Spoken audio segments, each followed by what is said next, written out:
Hello and welcome to EDHREC's Upping the Average, where we take a commander's average deck list as compiled by the data on EDHREC and make some quick swaps to it to help take it from a good start to a great one.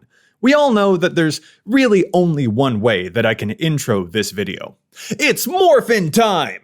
Kadena Slinking Sorcerer is our infamous Sultai Morph Master. She draws us cards whenever creatures enter face down under our control and makes our first face down spell cost 3 mana less each turn, which is to say, free. Kadena's picked up a ton of love ever since her printing in the 2019 Morph pre-constructed deck. Though some players may prefer other commanders for their Morph decks, such as Animar, Kadena offers a lot of crazy sneakiness to the Morph strategy, and sits among the top 5 most popular Sultai legends in the game. Let's do it to it! Let's get Kadena's average deck from the average deck feature and import it to the Architect deck building website. As always in this series, any swaps we make must either keep the total price of the deck cost neutral, or else help lower the overall cost of the deck.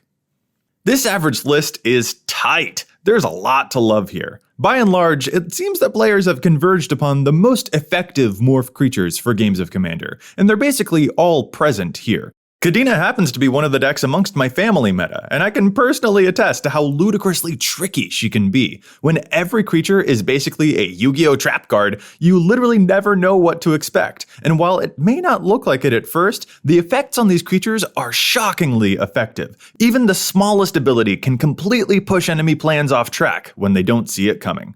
However, there is one significant issue with the deck, and it's staring us right in the face, so we definitely have some tweaks to make. Plus, some honorable mentions for potential budget or lavish future upgrades. Let's start off by getting to know this deck's key cards a little better. First, the Power Rangers themselves. From Willbender to Den Protector to Anok Survivalist, we've got a comprehensive suite of instant speed abilities. They may not seem like much at first glance, but their efficacy compounds as Kadena's board expands. With 3 or 4 face-down creatures in play and just a little bit of mana available, Kadena can set herself up to respond to almost any situation. Problem enchantment? Nantuko will kill it. Bad creature? Skin Thinner's there to help. Spells we don't like? Yeah, no problem. Spells we do like? Yeah, we'll take one too, please and thank you. Heck, we can even mess with enemy abilities, not just their spells. Need to remove problem enemy boards? Thousand Winds and Bane of the Living? They got you. Kadena might die? Turns out this morph was an enchantment all along. An army of face-down creatures means Kadena can handle nearly anything that someone tries to throw at her, and that's a level of sly flexibility that not many commanders can claim. This also has a hilarious side effect on her instants too. When our creatures handle a lot of the basic effects we'd traditionally expect to see on instant spells, that leaves us room in the deck to play around with wacky instant spells with abilities that our opponents would almost never expect to see in-game, which only adds to the trickiness of our deck. On the subject of instants, by the way, Leyline of Anticipation and Vivian are easily 2 of the most important cards here. Kadena reduces the cost of the first face-down creature we play each turn, including enemy turns, so Flash gives us a ton of free creatures, and card draw every turn. Combined with the effect of a Seedborn Muse or a Wilderness Reclamation, we can make sure our mana is always up and active to use our morph abilities at a moment's notice. We also mustn't forget that Kadena doesn't just care about morphs. She loves any face-down creatures, so manifests, from Primordial Mists to Scroll of Fates to Thieving Amalgam, can cause a cavalcade of card draw. Even some of our removal is able to theme itself to Kadena. Reality Shift is amazing, and Ixodron is almost a one-sided disaster for our enemies. I do want to pause to point out that Ugin the Ineffable's +1 ability doesn't draw us cards with Kadena, since the token is not an actual face-down creature, but the high mana reduction that Ugin provides to colorless spells is pretty useful when Kadena's not able to stick around and play. I also want to shout out some very protective creatures here. Temur Sabertooth, Whisperwood, and Eudora are triumphs in this deck. The Sabertooth can return our creatures to hand for us to reuse them, which is an extraordinary boon. Whisperwood not only draws us cards, it resupplies us with our board if it happens to come under fire, and Eudora is the best card printed for Kadena in the past year. Our creatures die and become face-down forests, but face-down cards still have their morph abilities, so we can flip them face-up all over again. There's one final thing to address before we get into the upgrades, and that's the infamous Pickles lock. Brine Elemental and Vesuvan Shapeshifter are a well-known combo. Brine Elemental flips up and prevents our enemies from untapping, and then the Shapeshifter can flip up and copy it, then flip itself face down again on the upkeep, and repeat that cycle every turn, locking enemies down. It's pretty savage, but it's a very noteworthy win condition that exists in the average list, and win conditions are a very important thing for Kadena to pay attention to. So, with that not so subtle hint, let's get upgrading. I've got 3 categories I want to discuss for this deck: Trickery, Witchery, and Victory. Let's start off with Section 1. A Sultai Legend's most valuable asset is her Trickery. This slippery, whispery frippery is always in the periphery of our slithery artillery. When it came to cuts, the first card my eye went to was Road of Return. This raid is just sadly not very good. It only gets back permanence, which is an issue for retrieval effects, and putting our commander into hand from the zone is an effect that's really only useful late game, and only useful if we're facing a severely large commander tax. Running a card like this means that we're planning to run into a very bad scenario, and I'd rather spend card slots on things that prevent us from ever getting into that very bad scenario instead. I don't think this is worth a slot, so I'm gonna get it out of there. Another modal card that caught my eye was, honestly, Sultai Charm. I've been playing Sultai and Commander for near 11 years at this point, and I'm very sorry to say that this charm just isn't a favorite. Killing a creature sounds good, but what makes this sting so much is that it almost never kills commanders, since the overwhelming percentage of commanders out there are multicolored. The artifact or enchantment option is good, but we have that effect on our morphs as well, so I feel like I'd want something spicier. And the draw discard effect just isn't a great raid either. All 3 of these effects are things that our morphs can handle for us, and I've just never felt happy paying 3 specific colors of mana to get any one of these effects. So I'd like to cut it to make room, because there's something else this deck needs a lot more help with. More on that later. My first addition to the deck will be a creature, but sadly it won't be a morph. Rather, it's a card that I think we'll love because of how much it helps morphs. This deck has a lot of creatures, and I think that means a Beast Whisperer is in order. Our commander draws cards, and this basically makes it double. With a full third of the deck taken up by creatures, which is to say half of the non-land cards being taken up by creatures, that is an advantage we're frankly extremely eager to have.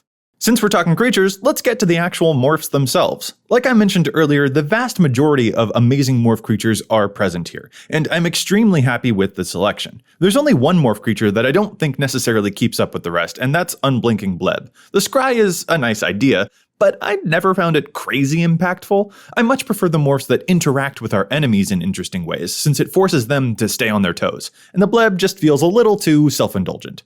As for which morph I think the deck is missing, I've only got one to add. We have an Icefeather Aven in the list already, and I think Echo Tracer is pretty similar, and just as much of a nuisance. I really can't overstate how big a deal the bounce ability can actually turn out to be. It can save our own stuff, straight up kill tokens, and hardcore mess with enemy timings when they're trying to swing in with one big baddie or about to suit one up. Again, this is supported by all of the other amazing effects we also are able to keep up mana for in our suite of face-down creatures. A bounce effect on its own looks pretty lackluster, but having this effect in our back pocket while we also happen to be keeping up mana for a counter spell, kill spell, copy spell, and token maker, that is really useful.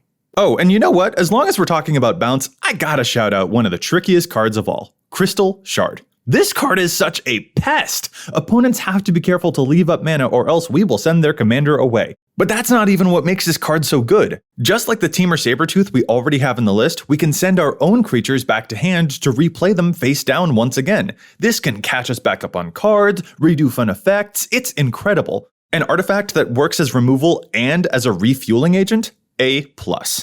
Alright, that's about enough for section 1, so let's shift to the mists and take a peek at what's going on with this deck's resources. Look, we can't double Toil and Trouble, Fire Burn, and Cauldron Bubble without the mana to cast spells in the first place. As exciting as our morphs are, let's make sure that our mana base is in good working order too. First things first, I think we could do with one more land. I do like a lot of the ones we have. Alchemist's Refuge is fun, and we even have a morph in the mana base, which is great, but I'd feel more comfortable with 36 instead of 35, so I'm gonna throw this bad boy in there to get the number up just a titch more consistent. And in fact, while I'm here, I'm also going to exchange these. They look like carryovers from the original Kadena precon, but one of them is just kind of meh, and the other one offers very little, since our lands don't have much to copy, and our opponents may not either. I think it's more important to get more reliable color fixing, and the reason that I'm opting for these Kaldheim Snow Duels is because of the Farseek that we have in the main deck already. More dual-type lands means that we can fix our colors more reliably, which is pretty important for a 3-color deck.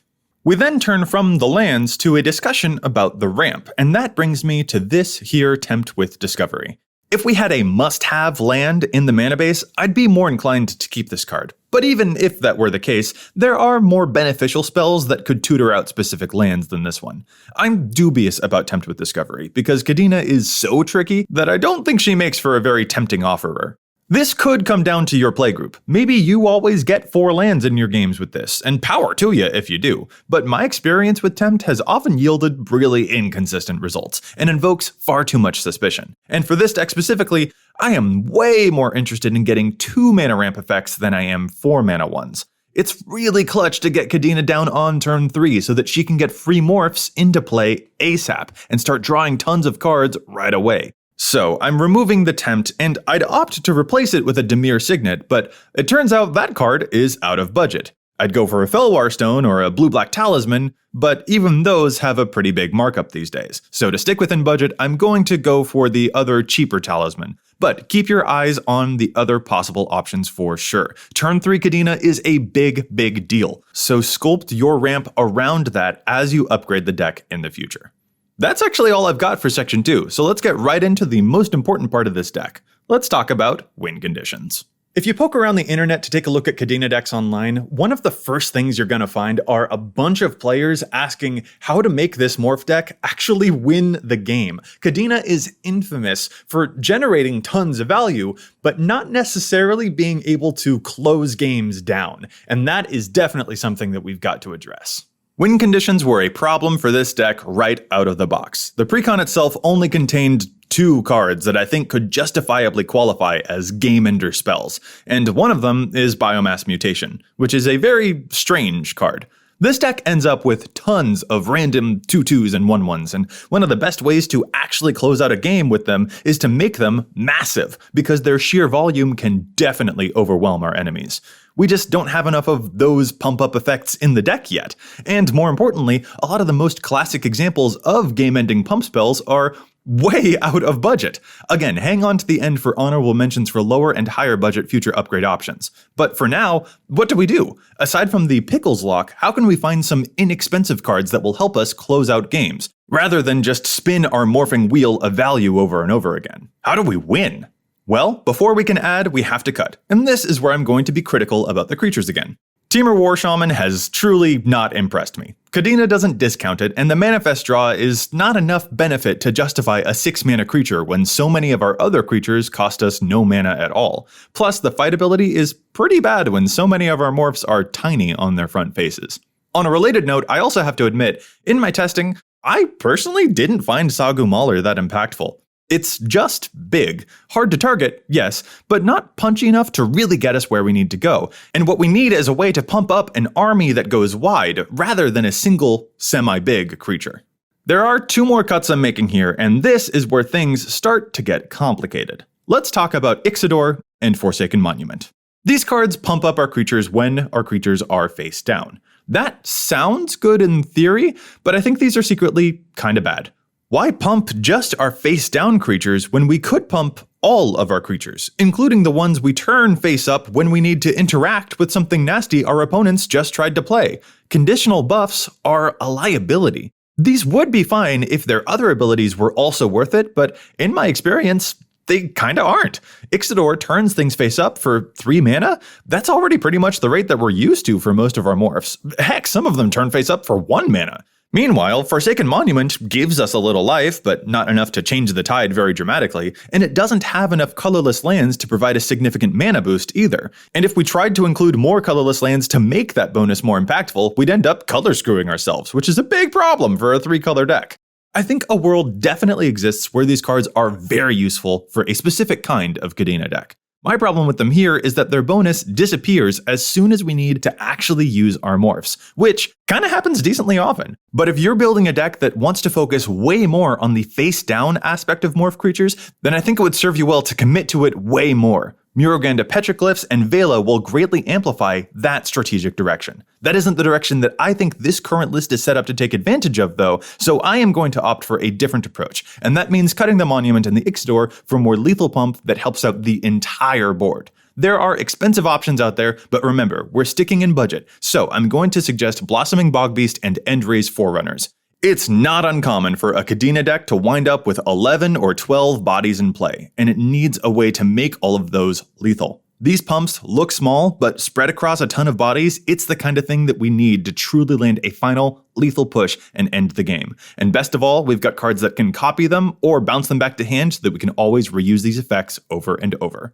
Wait a second, there's one card missing. We're only at 99, we still need one more. We caught you, Kadena. I know that you're saving your favorite trick for last. This doesn't count as a true and proper win condition, so maybe it's out of place in this section, but it's such a bizarre interaction that it feels like winning. My final ad for the deck is Mystic Forge. Why?